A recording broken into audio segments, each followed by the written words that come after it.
முதல் சம்பளம் வாழ்க்கையில் மறக்க முடியாத ஒரு தருணம். அக்கௌண்ட்டில் முதல் சேலரி கிரெடிட் ஆன அந்த நோட்டிஃபிகேஷன், அதை பார்த்த மகிழ்ச்சி, அந்த பெருமை, அந்த உணர்வு, அதை அனுபவிச்சவங்களுக்கு தான் தெரியும். ஆனால் அந்த முதல் சம்பளத்தில் நீங்கள் எடுக்கிற சில முடிவுகள் அடுத்த பல வருடங்களுக்கு உங்கள் பணப்பழக்கத்தை உருவாக்கும். அதனால் இன்னைக்கு முதல் சம்பளம் வந்த உடனே என்ன செய்யணும், என்ன செய்யக்கூடாது அப்படிங்கிற ஒரு எளிய செக்லிஸ்ட்டை பார்ப்போம். வணக்கம், இது பணமும் பாதையும். இங்கே பணத்தை பற்றி பெரிய ஃபினான்ஸ் வேர்ட்ஸ் இல்லாமல் எல்லாருக்கும் புரிகிற மாதிரி எளிமையாக பேசுவோம். சேமிப்பு, பாதுகாப்பு, கடன், முதலீடு, இப்படி ஒவ்வொரு படியையும் சேர்ந்து கற்றுக்கிட்டு வர்றோம். இன்னைக்கு முதல் சம்பளத்தை எப்படி சரியான வழியில் பயன்படுத்தணும்னு பார்ப்போம். யாழினி 26 வயசு, புதுசாக வேலைக்கு சேர்ந்துருக்காங்க. இன்னைக்கு அவங்களோட முதல் சம்பளம் அக்கௌண்ட்டில் வந்திருக்கு. மகிழ்ச்சி, பெருமை, விடுதலை எல்லாமே சேர்ந்து இருக்கும் ஒரு நாள். இந்த உணர்வு நம்மள பல பேருக்கும் கண்டிப்பாக இருந்திருக்கும். ஆனால் இந்த மகிழ்ச்சியில தான் நிறைய பேர் ஒரு சின்ன தவறு பண்ணிடுறாங்க. நான் இப்போ சம்பாதிக்கிறேன்னு நினச்ச உடனே புது phone, shopping, EMI, credit card எல்லாத்தையும் ஒரே நேரத்தில் ஆரம்பிச்சிடுறாங்க. மாத கடைசியில் சம்பளம் வந்ததே தெரியாமல் போயிடும். சேமிப்பும் தொடங்காமல் போயிருக்கும். யாழினி இந்த ட்ராப்பில் விழக்கூடாது, நாமளும் விழக்கூடாது. முதல் சம்பளம் வெறும் பணம் இல்லை, அது உங்கள் பணப்பழக்கத்தோட முதல் அடி. இன்னைக்கு உருவாகிற பழக்கம் நாளைக்கு வாழ்க்கை முழுக்க தொடரலாம். இன்னைக்கு சேமிக்க கற்றுக்கிட்டீங்கன்னா அது பழக்கமாக மாறும்.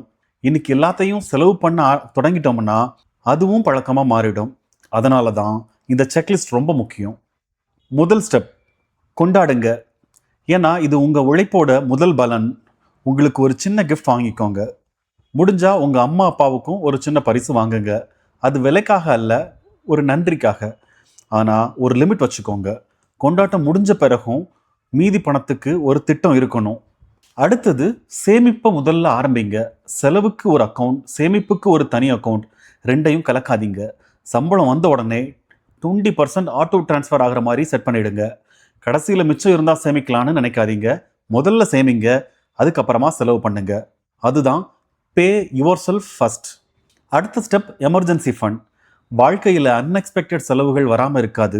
Hospital, vehicle repair, career gap, இப்படி எதுவும் நடக்கலாம். அப்போது கடன் வாங்காமல் சமாளிக்க உதவுறது தான் இந்த எமர்ஜென்சி ஃபண்ட். இலக்கு 3 மாத செலவு. ஒரே நாளில் செய்ய வேண்டிய அவசியம் இல்லை, கொஞ்சம் கொஞ்சமாக தொடங்குங்க. முதலீட்டுக்கு முன்னாடி பாதுகாப்பு முக்கியம். அடுத்தது பட்ஜெட். போன வீடியோவில் பார்த்த 50-30-20 ரூல், அதை முதல் மாதத்துலேருந்தே தொடங்குங்க. 50% தேவைகள், 30% ஆசைகள், 20% சேமிப்பு. இந்த பழக்கம் தொடக்கத்தில் வந்துட்டா பின்னாடி வாழ்க்கை ரொம்ப சுலபமாக இருக்கும். இன்னொரு முக்கியமான விடயம், சம்பளம் கூடுனா செலவும் கூடணும்னு அவசியம் இல்லை. பல பேர் முதல் மாதத்திலேயே EMI, credit card, life style upgrade இப்படி ஆரம்பிச்சிடுறாங்க. ஆனால் எளிமையாக தொடங்குறவங்க பின்னாடி அதிக விடுதலையோடு இருப்பாங்க. கடன் இல்லாத தொடக்கம் எப்பவுமே நல்ல தொடக்கம்.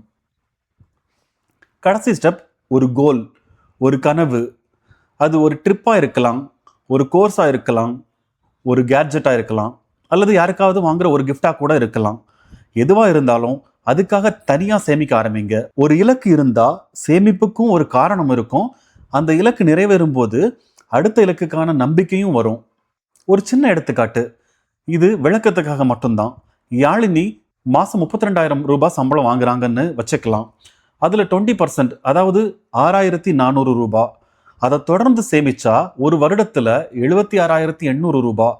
ஆனால் அடுத்த மாதம் தொடங்கலான்னு ஒத்தி போட்டாங்கன்னா ஒரு வருஷம் கழிச்சும் சேமிப்பு 0.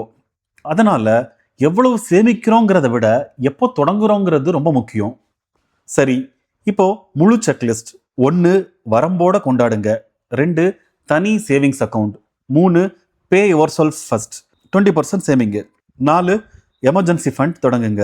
5, 50-30-20 பட்ஜெட் ரூல் ஃபாலோ பண்ணுங்க. 6, ஒரு கனவுக்காக சேமிக்க ஆரம்பிங்க. இந்த 6 விடயங்களும் உங்கள் பணப்பயணத்துக்கு ரொம்ப நல்ல அடித்தளமாக இருக்கும். கடைசியாக ஒரு விடயம், முதல் சம்பளம் ஒரு முடிவு இல்லை, அது ஒரு அழகான தொடக்கம். அந்த தொடக்கத்தை சரியாக ஆரம்பிச்சிங்கன்னா அது நல்ல பழக்கமாக மாறும். அந்த நல்ல பழக்கம் வாழ்க்கை முழுக்க உங்களுக்கு உதவும். முதல் சம்பளம் வந்த பிறகு என்ன செய்யணும்னு இப்போ புரிஞ்சிருக்கும். அடுத்த வீடியோவில் மாத கடைசியில் காசு இல்லாமல் தவிக்கிறீங்களா, அதுக்கு என்னென்ன காரணங்கள் அப்படிங்கிற ஒரு முக்கியமான விடயத்தை பார்க்கலாம். இந்த வீடியோ உங்களுக்கு பயனுள்ளதாக இருந்திருந்தா நம்ம சேனலை சப்ஸ்கிரைப் பண்ணுங்க. நன்றி. இது பணமும் பாதையும். உங்க பணம் உங்க பாதை.